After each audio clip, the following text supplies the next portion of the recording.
자, 오늘은 골로새서 강론 세 번째 시간입니다. 오늘 제목이 복음으로의 사명감 그랬습니다. 자, 오늘 이 내용은 어떤 내용이냐 하면 지난주에 이제 사도 바울이 골로새 교회를 향해서 이 골로새 교회가 안고 있는 가장 이협적인 문제가 뭐냐?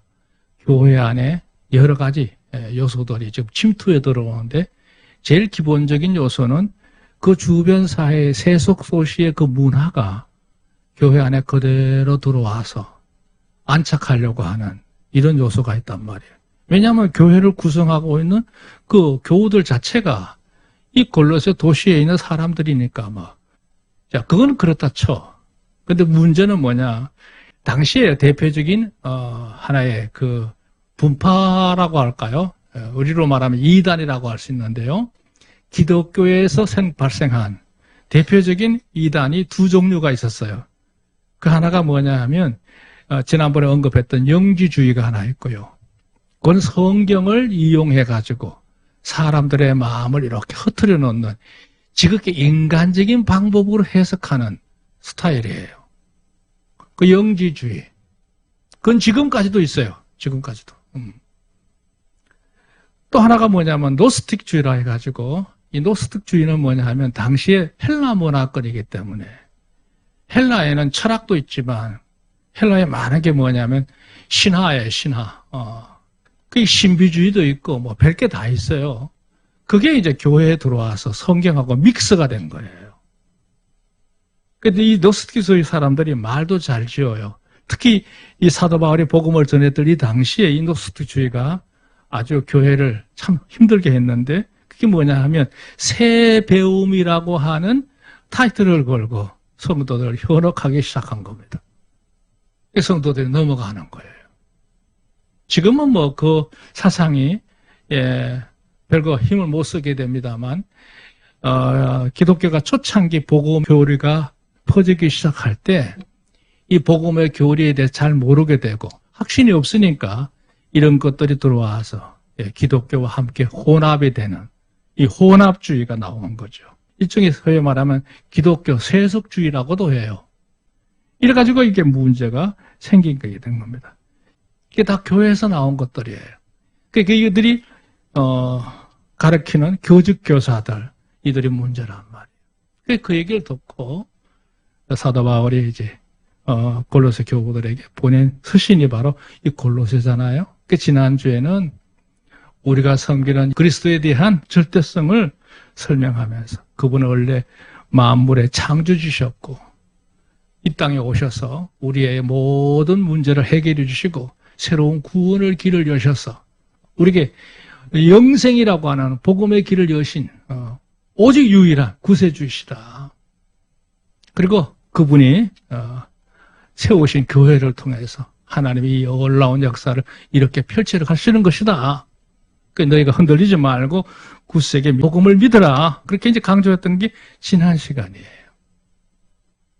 그러고 나서 이제 사도 바울이 그 말을 좀 더 보완하는 측면으로서 이 단락이 끼어 있는 거예요. 나는 이 일을 위해서 지금까지 살아왔다. 왜? 이게 그만큼 귀한 것이기 때문이다.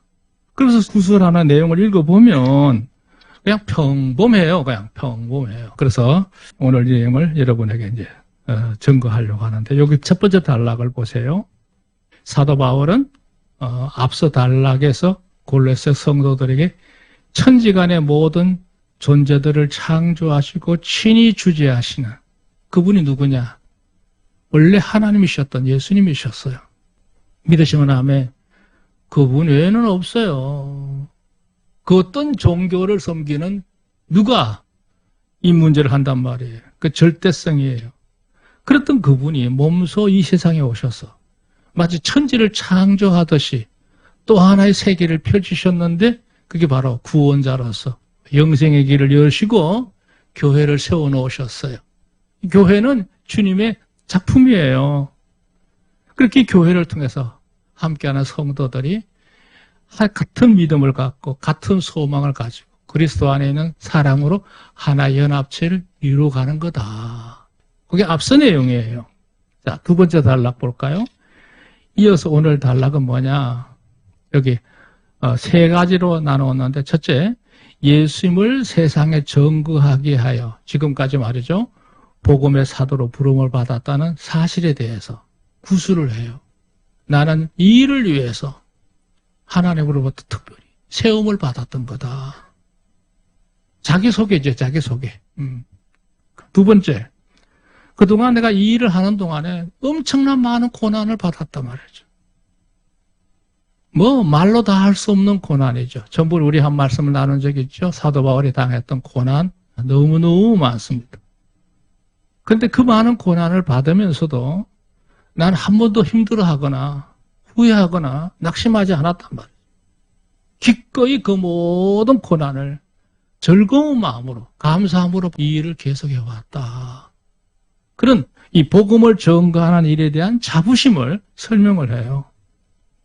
그렇게 해서 너희들에게 말씀을 가르치고 교회를 세우고 성도들을 지키는데 최선을 다했는 건데 앞으로 남은 생에도 어떤 고난이 온다 할지라도 나는 이 길을 계속해서 나갈 것이다. 아멘. 세 번째가 뭐냐? 그러니 너희도 복음에 흔들리지 말고 믿음을 굳게 해서 계속 하나 앞에서 바르게 살아가기를 원한다. 할렐루야. 그게 오늘 내용의 대지입니다. 자, 여기 세 가지로 문단을 나눠놨어요. 잘 보시면 좋겠어요. 이거는 사도 바울의 심정이기도 하지만 여러분을 담임하고 있는 목회자로서 공감대가 있더라고요. 1번, 고난 속에 교회를 위한 헌신, 이렇게 타이틀을 잡아봤는데요. 24절 볼까요? 내가 이제 너희를 위하여 받는 괴로움을 기뻐하고 그리스도의 남은 고난을 그의 몸된 교회를 위하여 내 육체에 채우노라. 자, 이게 무슨 말이냐? 1번, 예수 그리스도께서 어떤 분이시고 세상에 오셔서 고난을 통하여 이루신 구원, 그리고 그 몸된 교회를 통한 의의를 우리가 확실히 알지 않느냐. 그거는 골로새 교우들에게 호소하는 내용이기도 하지만 사도 바울 자신이 그걸 누구보다도 확실히 알지 않습니까? 그걸 알기에 난 지금까지 이 일을 해오면서 정말 내 마음에 우러나는 진정한 기쁨을 가지고 감사를 가지고 살아오고 있다. 그걸 얘기하는 거예요. 사랑하는 우리 여러분들, 우리가 주님을 섬길 때 주님께서 매일매일 우리 생활 속에서 어떤 분량을 이루어 주셨기 때문에 감사한 게 아니라 가장 기본적인 거는 나를 구원하셔서 하나님의 자녀로 삼아주셨고 천국을 소망 삼고 살 수 있는 백성으로 삼아주신 것 그 자체가 우리에게 진정한 내면의 기쁨이고 기본적인 감사해야 될 줄 믿습니다. 그러는 가운데 주님을 섬기면서 일어나는 여러 가지 은혜로운 역사는 거기다가 보너스예요. 보너스. 두 번째, 그리고 지금 나는 우리에게 구원을 주시기 위해서 주께서 받으셨던 그 고난의 일부분을 겪으러 한다. 주님이 우리에게 그러한 같은 구원을 주시기 위해서 그게 쉽게 된 게 아니었다는 거죠. 너무나 많은 희생을 치러야 했고 고난을 받으셨단 말이에요. 그러니까 그런 엄청난 그 희생 가운데서 주께서 구원의 길을 완성하셨고 또 이 교회를 세워주셨는데 그 고난은 아직도 끝나지 않았다. 이거 세상에서 안착을 하고 계속 교회가 존속이 되려고 하다 보면 이런 고난은 앞으로도 계속될 거다.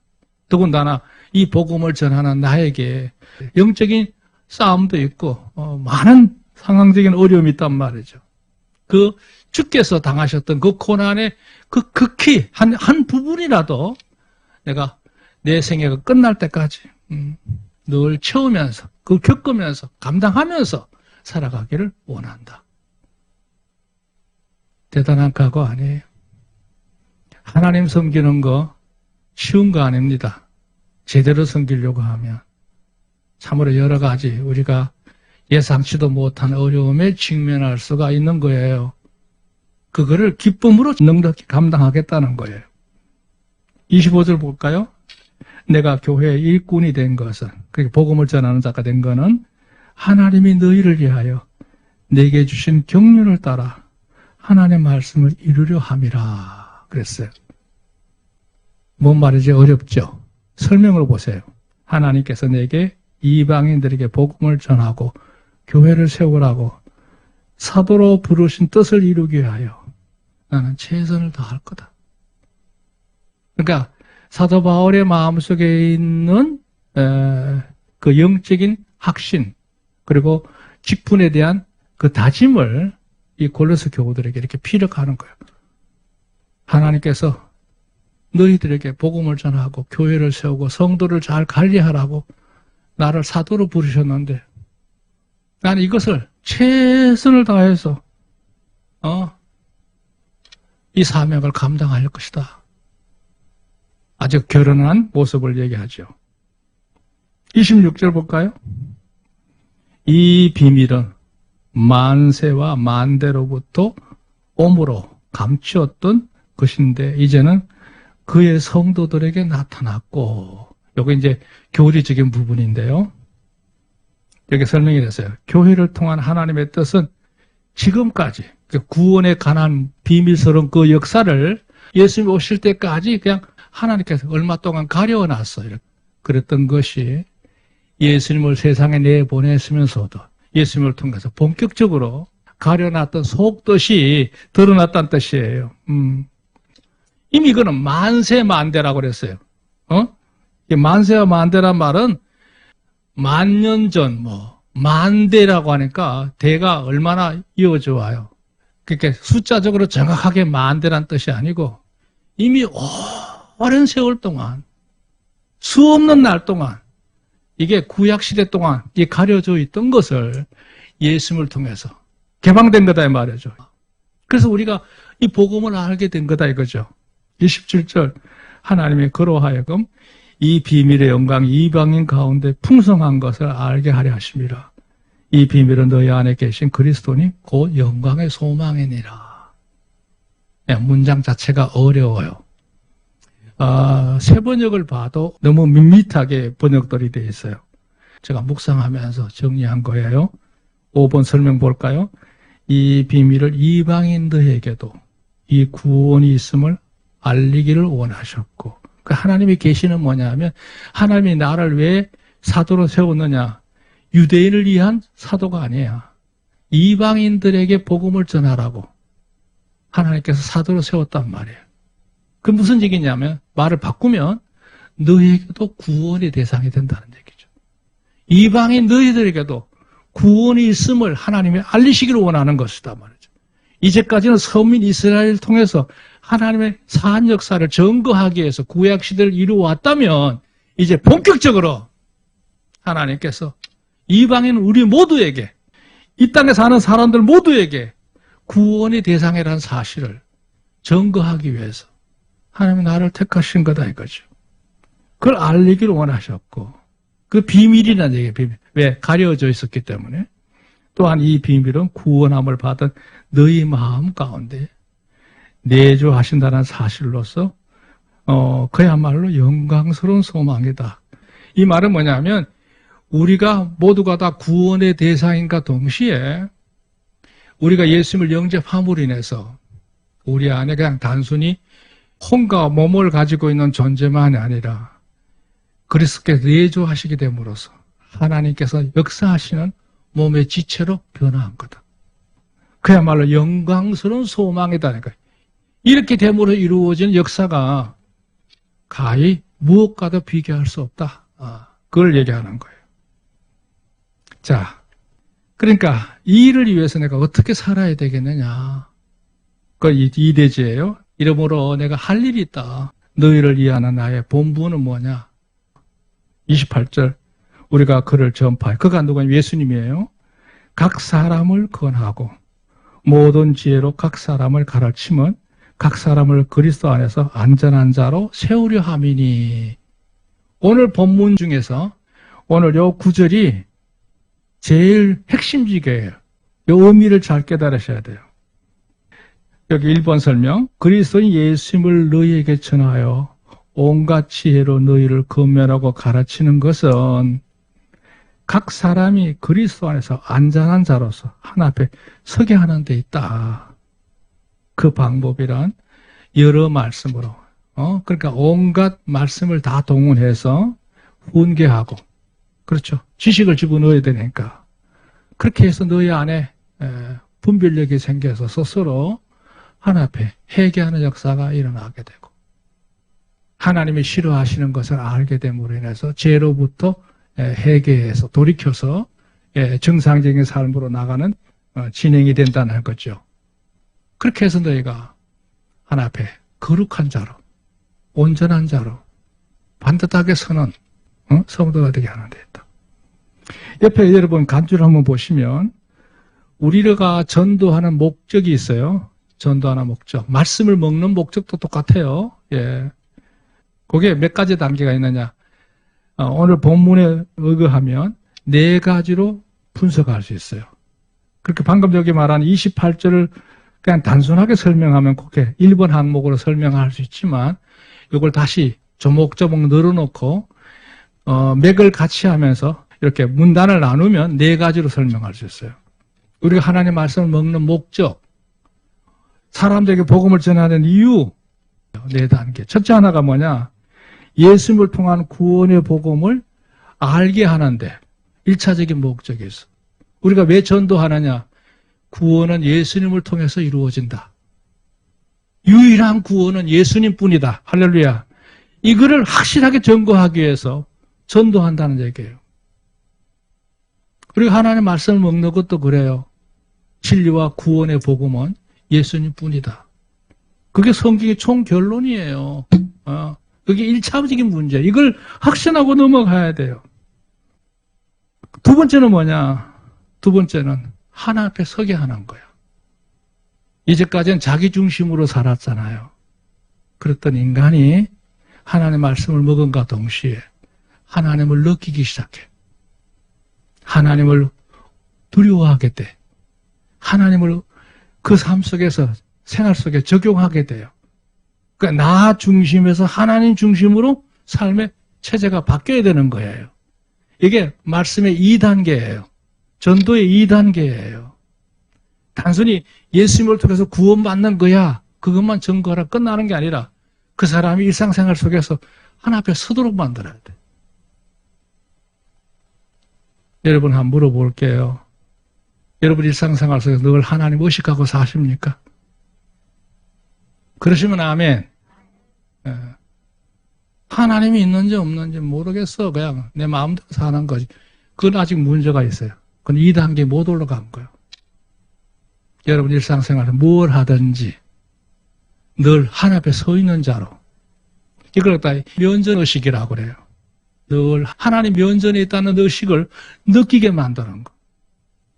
그 말씀 증거하는 목적 중에 하나예요. 하나님을 의식하지 못하고 사는 거. 이거 문제가 있어요. 하나님 면전의식. 나에 대한 평가는 내 스스로 할 수 없어. 하나님 해야 온전한 거죠. 할렐루야. 그게 2단계예요. 그럼 그걸 끝났느냐? 아니요. 3단계가 있어요. 그게 뭐냐? 이제는 내가 잡다한 여러 가지 상식이 아니라 하나님의 말씀을 통해서 훈련을 받아야 돼. 항상 말씀을 많이 들어야 돼요. 그러니까 하나님의 말씀으로 내 자신의 모든 것을 다 비춰보고 가리는 거예요. 그걸 훈계한다고 그래요. 일일이 다 비교해봐서 옳고 그름을 분별하는 능력을 채워야 돼. 말씀의 실력이 높아야 되겠죠. 그렇게 하면서 하나님과 부닥치는 것들에 대해서 발견되면 그 잘못을 시인하고 고백하고 회개하는 거예요. 하나님 내가 이렇게 생각하고 살았는데 잘못했습니다. 여기 무슨 얘기예요? 내면의 성화가 이루어지고 있다는 뜻이죠. 그 3단계예요. 3단계. 그럼 끝났을까요? 아닙니다. 4번째가 하나 더 있어요. 그렇게 해서 1차, 2차, 3차 과정을 지나가면서 내 모습이 어떤 모습이 되느냐? 하나님 앞에 나아갈 때 당당히 나아갈 수 있는 거룩한 성도로 서는 거예요. 할렐루야. 그 성도라는 말이 사실은 집사라는 무슨 직분보다도 더 높은 겁니다. 거룩한 무리 속에 내가 들어가는 거예요. 그 무리 도자입니다. 거룩한 무리들 속에 내가 한 일원이 된다는 뜻이에요. 그러니까 그 흐름에 내가 함께 동참해서 연합을 이루고 있는 지체가 됐다는 뜻이에요. 이게 얼마나 귀한 거예요. 사도 바울이 말하는 거예요. 그거예요. 29절. 우리가 전파해 각 사람을 권하고 하나님의 말씀을 열심히 전거해서 모든 지혜로, 모든 지혜라는 말이 이제 사실 뒤에 나오겠습니다만은 각 사람을 그리스도 안에 안전한 자로 세우려 함이라 그랬어요. 그 은혜에서 온전한 지혜로. 성경 말씀이 지시죠. 자, 29절. 이를 위하여 나도 내 속에서 능력으로 역사하시는 이 역사를 따라 힘을 다해 수고하니라. 이 말이 중요한 말인데요. 아까 28절로만 끝나면 사도 바울이 교만한 자가 될 수 있는데요. 여기서 안전장치를 취해요. 그게 29절이에요. 내가 이 직무를 감당하기에는 나는 부족한 게 많다. 연약하다. 모자람이 많다 이거야.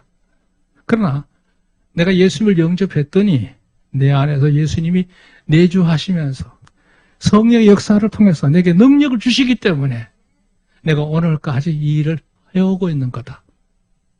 할렐루야. 그런 의미예요. 믿으시면 아멘. 이 대목이 참 중요한 거예요. 내가 하는 것이 아니라 하나님이 내게 능력 주시며 내게 기회를 주시며 내가 감당할 수 있는 지혜를 주시면 이걸 행할 수 있다는 거예요. 그 힘으로 내가 이 일을 해온 거지. 내가 의지적으로 강해가지고 이걸 억지로 꾸역꾸역 참고 해온 게 아니라는 걸 설명하는 거죠. 나는 여러 가지 면에서 부족하지만 내 안에 역사하시는 그분의 능력을 따라서 지도를 따라서 내가 여기까지 왔노라. 그러니까 이 사도 바울이 교우들을 향한 그 본분 4가지 설명했죠.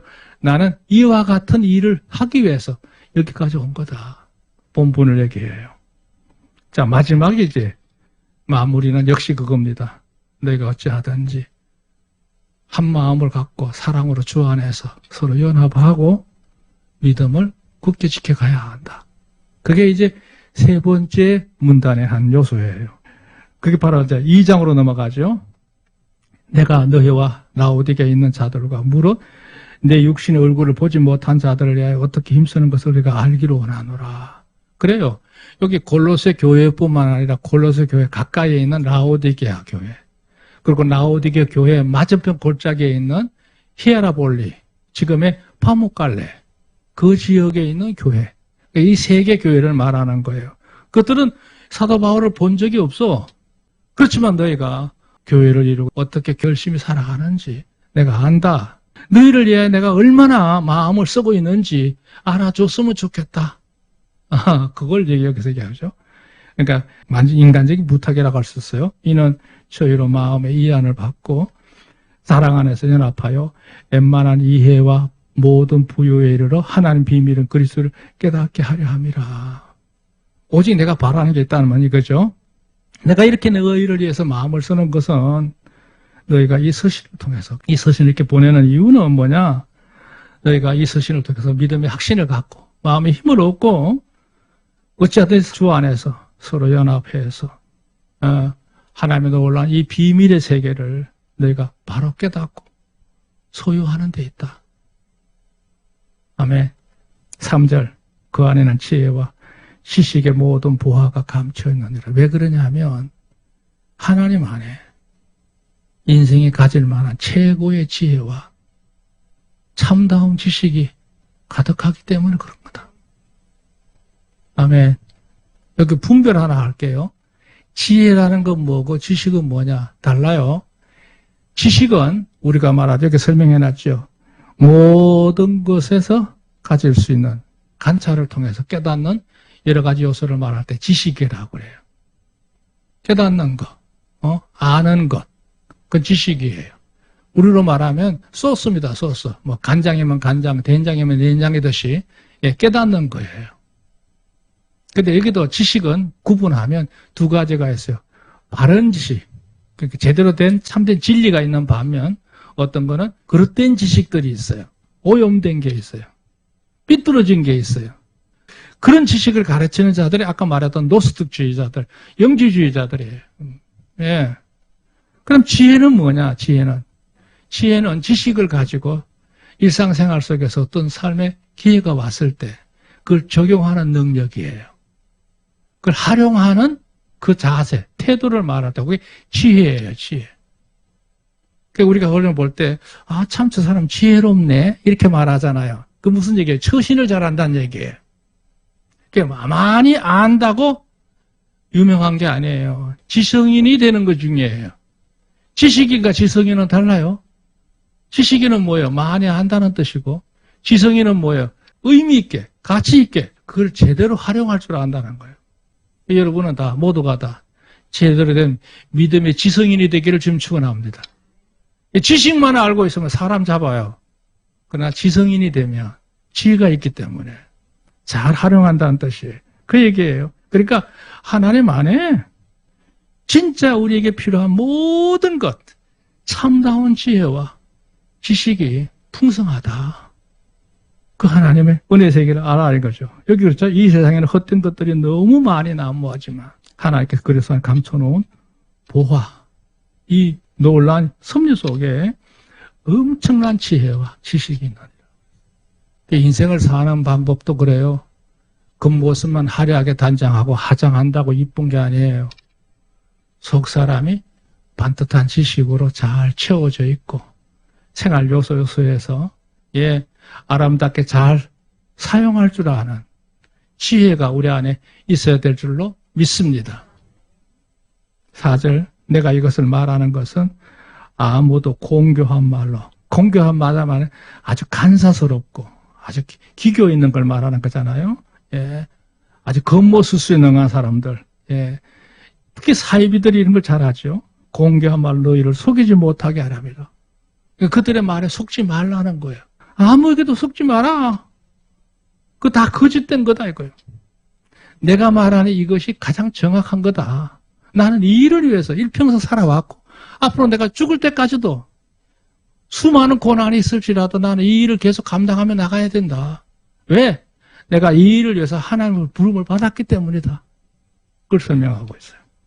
5절 볼까요?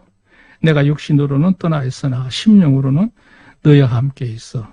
너희의 규모와 그리스도를 믿는 너희의 믿음을 굳은 것을 기쁘게 봄이라 그랬어요. 사도 바울이 지금 이 서신을 쓰는 곳은 로마 감옥입니다. 몸은 그들로부터 볼 수 없는 곳에 멀리 격리되어 있잖아요. 하지만 그들을 늘 소식을 들으면서 기특하게 생각하고 있고 걱정하게 되고 이런저런 생각으로 늘 끊임없이 기도하다 보니까 영적으로는 그들과 같이 있는 거예요. 이거 잘 기억하세요. 여러분 삶의 주변에 여러분을 통해서 기도해야 될 대상이 있다고 하면 몸은 여기 있어. 그는 거기 있고 그래도 함께 할 수 있는 방법은 내가 그를 위해서 걱정하고 사랑하는 마음을 갖고 있고 늘 기도하고 염려하면 내 영혼은 그와 함께 있는 줄로 믿습니다. 비록 몸은 멀리 있지만 함께 있는 거다. 하나님 역사 그곳에 역사할 수 있다는 얘기를 하는 거예요. 그러니까 너희가 여러 가지 미혹을 받을지라도 두려워하지 말고 헤매이지 말고 질서 있게 굳세게 그러니까 영적으로 건강하게 삶을 유지해 가라. 할렐루야. 오늘 얘기 전부입니다. 사랑하는 여러분, 제가 두서없이 막 설명을 했지만 이 본문 내용을 보면서 이 복잡한 시대를 사는 우리에게 이 말씀도 그대로 적용될 수 있는 말씀이라고 생각해요. 누군가는 여러분을 위해서 늘 뒷꼭지를 바라보면서 기도하고 염려하고 여러 가지 모습으로 해느애락을 같이 느끼는 이들이 있을 거예요. 그들의 기도가 결코 헛되지 않을 줄로 믿습니다. 믿음으로 승리하시기를 바랍니다. 우리는 이 일을 언제까지 하느냐? 이 세상 다 할 때까지 주 안에서 행하는 것입니다. 오늘 말씀 사도 바울이 골로새 교회를 생각하면서 내가 이 복음적인 사명을 가지고 있기 때문에 이 일을 위해서 내가 내 인생 다 할 때까지 내가 너희를 위해서 늘 기도하고 염려하고 기뻐할 거다. 너희가 굳세게 믿음을 갖고 살아야 한다. 그걸 강조하고 있습니다. 이 축복이 여러분의 삶 속에 함께 하시기를 우리 주 이름으로 축원합니다.